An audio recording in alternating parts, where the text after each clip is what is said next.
అన్నాడు. మరి ఎలాంటి సమాధానాలు నేను చెప్పాల్సింది అని అడిగాడు అనమాట.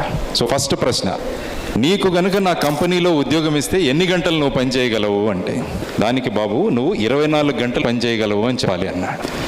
పిల్లవాడు అడిగాడు, నాన్నగారు 24 గంటలు ఎలా పనిచేస్తామంటే, ఎలా చెప్పాలంటే నువ్వు భోంచేస్తున్నప్పుడు కూడా కంపెనీ గురించి ఆలోచిస్తుంటావు, నువ్వు స్నానం చేస్తున్నప్పుడు కూడా కంపెనీలో ఏం చేయాలన్నదే ఆలోచిస్తుంటావు, కాబట్టి నువ్వు నిద్రపోతున్నప్పుడు కూడా కంపెనీ గురించి ఆలోచిస్తుంటావు, కాబట్టి నేను 24 గంటలు కంపెనీ కోసం పనిచేయగలనని నీ సమాధానం ఉండాలి అన్నాడు.